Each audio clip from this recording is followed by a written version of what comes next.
After dropping our car back the previous day, we spent our last night in Chile in the city of Calama, before getting up super early to get the bus over to Uyuni in Bolivia. We opted to take a direct day bus to cross the border, as by this point we were pretty done with night buses. The journey was long, around 10 hours, and after we had crossed the border at Olagu into Bolivia, the state of the road deteriorated. So the air in the bus began to fill with dust, which was pretty unpleasant for hours on end. However, en route we did see some stunning landscapes, including volcanoes, lagoons, and vast, desolate areas of these giant, crazy rock formations. Around mid-afternoon we finally arrived and dragged our bags to find our accommodation, which was simple but clean enough, and I was feeling pretty unwell by this point, so had to go to bed. Plus, it is so cold in Uyuni, and there isn't heating in most of the accommodations. It wasn't long before we witnessed our first peaceful marching protest in Uyuni. Apparently these happen often in this part of the world, and this one went right past our window.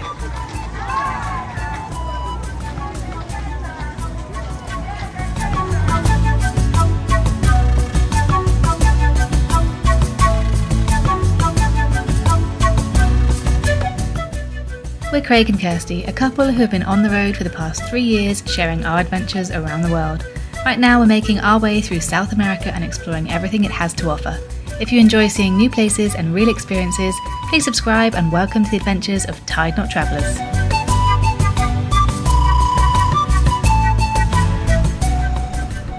After a bit of rest, we had to venture out to explore and find food.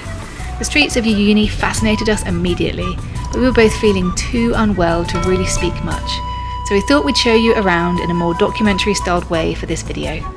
Although the sun is shining, don't be fooled into thinking this place is warm. Everyone is wrapped up for a reason, and for the first time since arriving in South America, we looked around us and saw a completely different and fascinating culture. Not that Argentina and Chile weren't fascinating, but this part of South America felt different, like a million miles away from our lives back in the UK. The locals are dressed in traditional South American clothing, and of course very little English is spoken by them. It was a really exciting place to walk around and feel immersed completely into another culture and way of life.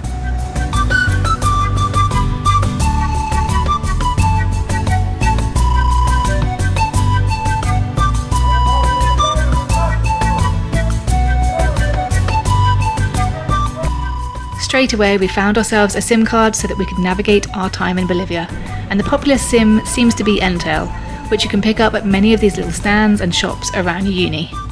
After exploring the quiet, spacious streets and the main plaza of Uyuni with this European-style clock tower, we made our way over to check out the markets. These markets seem to be the hub of the town, and where all the locals seem to spend most of their days, wrapped up in layers of clothing and selling everything from clothes and bags to toiletries and food. Both locals and tourists seem to shop here, and of course the occasional stray doggo runs through, as is often the case in these parts.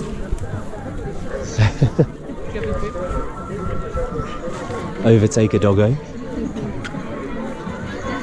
Although we didn't need to do any shopping at this point, we did try a local dessert that we saw a few vendors making and selling. It was like a jelly with a really zesty light whipped cream on top. We figured the sugar might pick us up a little, and it's always nice to try something local.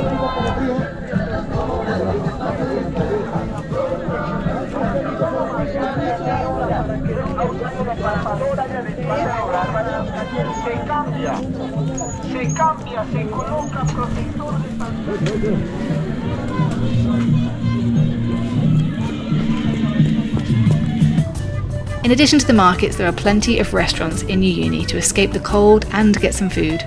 There are also plenty of tour agencies where you can walk in and book tours in Spanish or English to see the world-famous Salar de Uyuni. It's possible to book a 1-day, 2-day or 3-day tour, and travellers can also book the tour to finish over in San Pedro in Chile, where we just came from.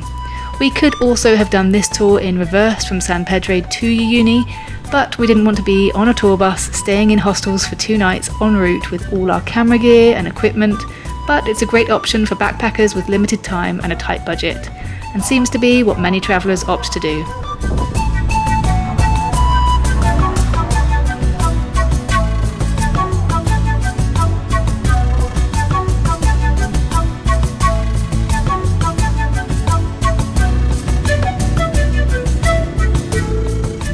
This old steam engine in the middle of the street is a representation of the old Bolivian railway system that used to serve the mining industry before it collapsed. Now it's possible to visit the cemetery of steam engines on the edge of Uyuni, which were retired to the desert where they could stand preserved by the dry desert air. There are around 100 preserved wagons and locomotives just standing in the middle of the desert, so of course we had to check them out during our time here.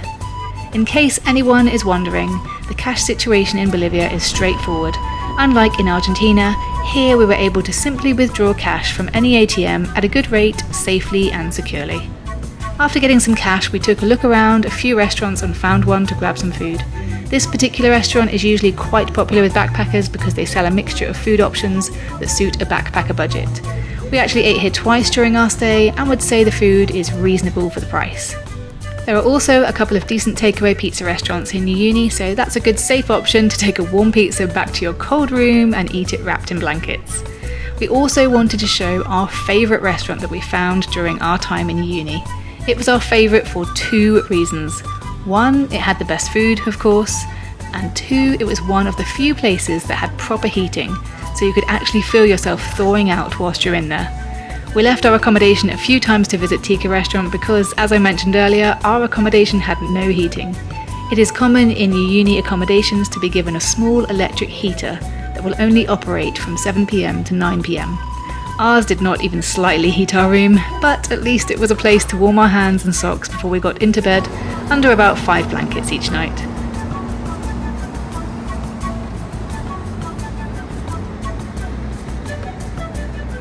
Despite both feeling a little unwell, we managed to arrange everything we needed to on our first afternoon in Uyuni.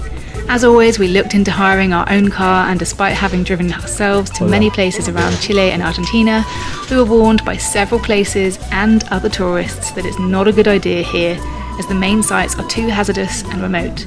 So we decided to opt for a 2-day tour to visit the world's largest salt flats and some other intriguing sites that we're hoping to see whilst we're here. Thanks for watching our tour of the town of Uyuni. Join us next time where we both have more of a voice and will share our adventure of our 2-day tour to take in some incredible sights.